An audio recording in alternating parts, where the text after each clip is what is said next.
Welcome back to Truth from New Thought. Today's episode is not a normal continuation, it is an urgent bridge. In our previous conversation, we asked whether modern education has become highly skilled at process and system while still failing to name the task it must not fail. But today, Charlie, a new book has appeared from Ekarak Chandon and Unyani Muksambud. Time equals the universe's data management. And it seems to push the question even deeper. Not only what is education, but also what is work, what is life, what is time? And why do human beings so often fail to see the very thing they are living inside? Yes, Alice. And perhaps the whole episode can begin with one image. A fish swims in water, but does not see water. A human being goes to work every day, but may not know what work truly is. A human being lives, but cannot answer what life is. And because life cannot answer life, many simple words are dropped along the way. One of them is time. That line is simple, but it feels dangerous, because everyone uses the word time. We say, I don't have time. We lost time. Time is money. Children grow with time. Education takes time. Life is short. But perhaps we use the word so often that we no longer notice what we have not understood. Exactly. Familiarity often disguises itself as knowledge. That may be the strategic condition we need to face. Human beings are surrounded by words that organize civilization, but many of those words have not been understood at their root. Education, work, life, time, knowledge, responsibility, success. We use them to build systems, careers, institutions, families, and futures. But when we are asked what they truly are, we often answer with habit, not knowledge. So this new episode is not leaving education behind. It is showing why the educational question is even more urgent. Yes, because if education is supposed to prepare human beings for life, but education itself cannot ask what life is, then its task is already unstable. If education prepares children for work, but adults themselves do not know what work truly is, then education may only be preparing children for inherited confusion. And if education organizes children's time without asking what time is, then it may be managing schedules while failing to understand the deeper condition in which life unfolds. Let's slow down. The phrase, the fish does not see the water, usually means that what surrounds us most closely becomes invisible. So when we apply this to education, what is the water? The water is the unexamined background, the child's future, the school year, the workday, the timetable, the curriculum, the examination, the career path, the idea that children must move forward because time is passing. All of this feels obvious. But perhaps what feels obvious is exactly what must be examined first. In the earlier education episode, we asked, what is the task of education that must not fail? Today, we add another question. What happens when the words surrounding that task have never been understood deeply enough? So the strategic danger is not only bad schools or weak methods. It is that civilization may be moving inside words it does not understand. Yes, and that is far more serious, because a bad method can be corrected if the task is clear. But when the basic words themselves are unexamined, even reform may become another form of movement without direction. A school reform can improve process. A company can improve productivity. A parent can improve planning. A nation can improve policy. But if work, life, time, and education remain unclear, then the improvement may only make the old ignorance more efficient. That is a hard sentence. Improvement may make ignorance more efficient. It happens often. When we do not know the task, system becomes a substitute for task. When we do not know life, success becomes a substitute for life. When we do not know work, employment becomes a substitute for work. When we do not know time, scheduling becomes a substitute for time. And when we do not know knowledge, information becomes a substitute for knowledge. This connects strongly with parents, doesn't it? Because many parents are not asking these questions from theory. They are asking because they are afraid for their children. They ask, will my child survive? Will my child be able to work? Will my child succeed? Will my child fall behind? Will my child have a future? And those fears are understandable. But fear can narrow the question. A parent may say, I want my child to be prepared for work. But what is work? Is work merely employment? Is it merely income? Is it merely productivity? Is it merely obedience to a system? Is it merely the exchange of time for money? Or is work the meaningful transformation of one's life force into something that can serve life, oneself, family, and others? If we do not ask this, we may prepare children to enter work while never helping them understand what kind of work preserves their humanity. That changes the educational question. Instead of asking only, what skills will my child need in the job market?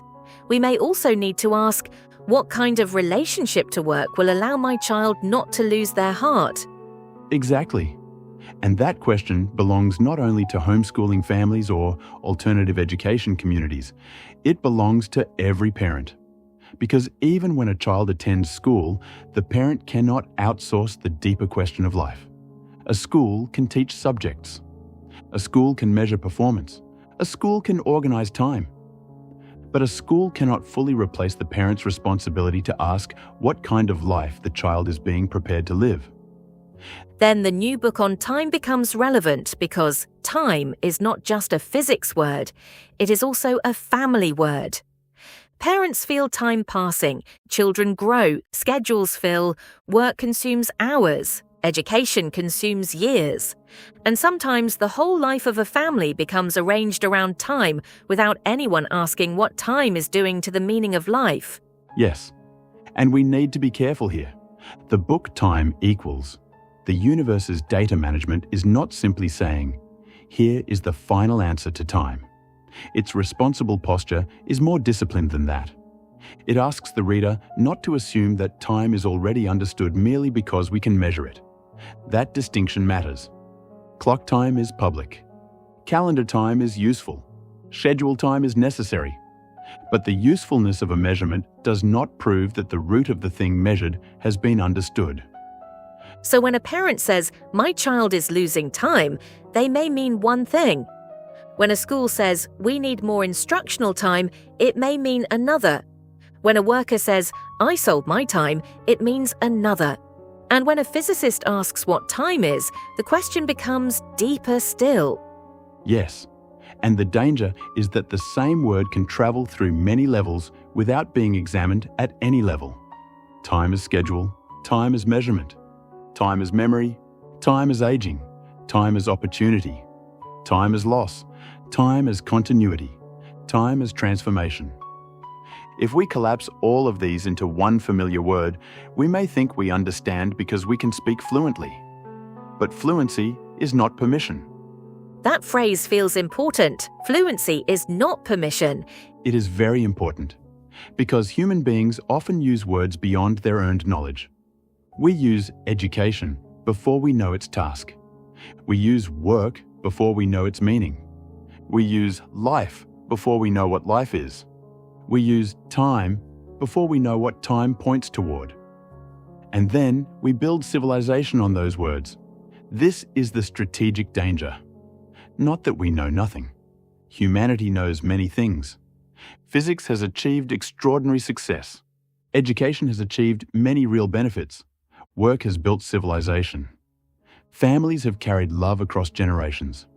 But knowledge becomes dangerous when its success hides the boundary of what it has not yet understood. So the episode is asking people not to reject modern knowledge, but not to sleep inside it either. Exactly. To honor something truly is not to place it beyond questioning. We can honor physics without pretending that every question has been answered. We can honor education without pretending it has named the task it must not fail. We can honor work without reducing it to employment. We can honor life without pretending that being alive automatically means we understand life.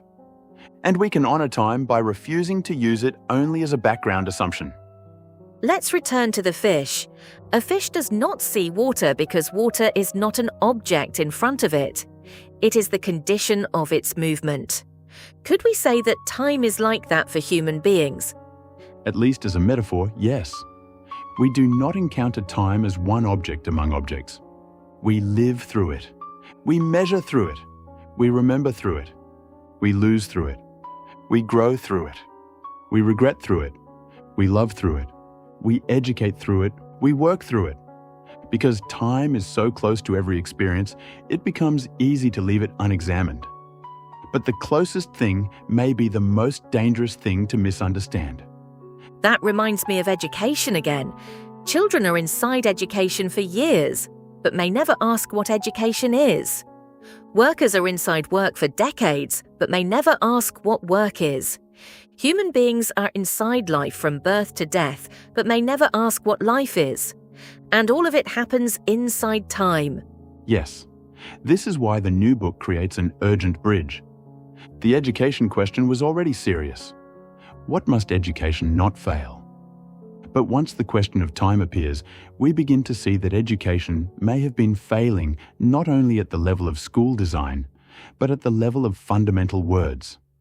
If education does not teach children to ask what work is, they may become workers who do not know what they are giving their lives to. If education does not teach children to ask what life is, they may become successful people who cannot tell whether their success belongs to life or only to a system. If education does not teach children to ask what time is, they may spend their lives managing time while never understanding what is being transformed through it. This is a very different meaning of education. Not education as information transfer, not education as performance preparation, not education as competition, but education as the recovery of the questions that civilization has dropped. Beautifully said. Education should help human beings recover the questions that life needs in order not to become mechanical. And this is why the phrase, "A person may go to work every day, yet never know what work is doing to their life," is so powerful. And this is why the phrase, "A person may go to work every day, a person can go to work every day and still not know work. They can know the office, they can know the task list, they can know the salary, they can know the KPI, they can know the market, they can know the company, but they may not know what work is doing to their life. Is work forming responsibility? Is work deepening care? Is work serving something beyond oneself? Is work consuming the heart? Is work disguising fear? Is work becoming escape? Is work becoming identity? Is work becoming a substitute for asking what life is?" And when adults do not ask this, children inherit the silence. Yes, that is where education becomes intergenerational. Parents may not intend to pass confusion forward. Teachers may not intend to pass confusion forward. Society may not intend to pass confusion forward. But what remains unexamined in one generation often becomes normal in the next. A child learns not only from what adults say.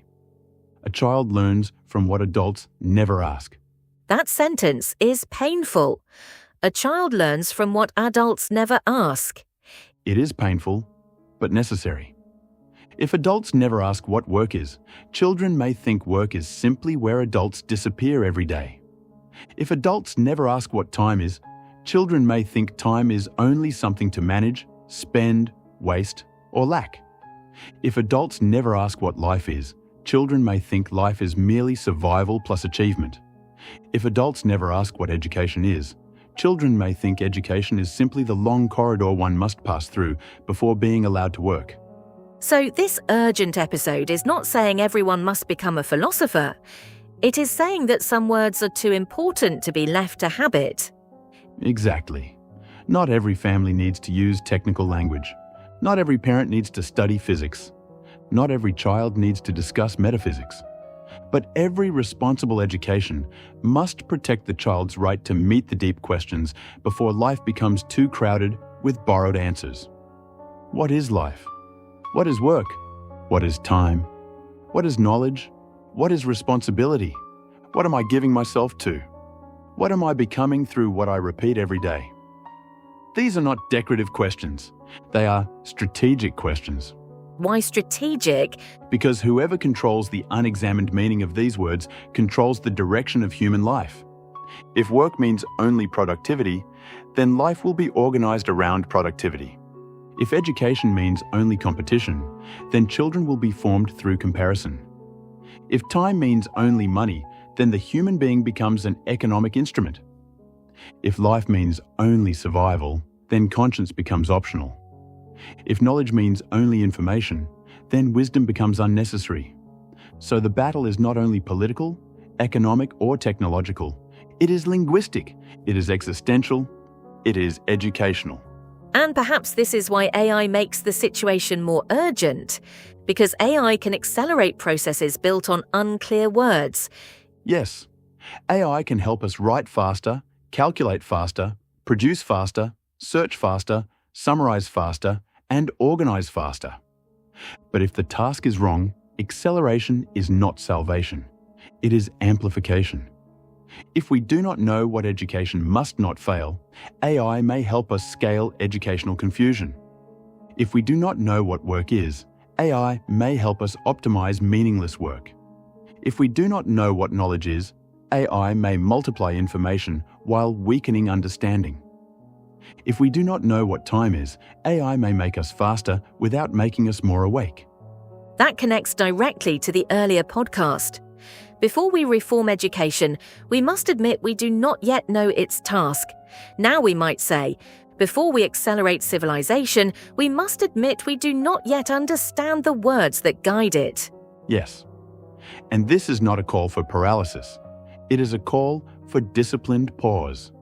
The fish cannot leave water in order to see it easily. But human beings can pause inside language.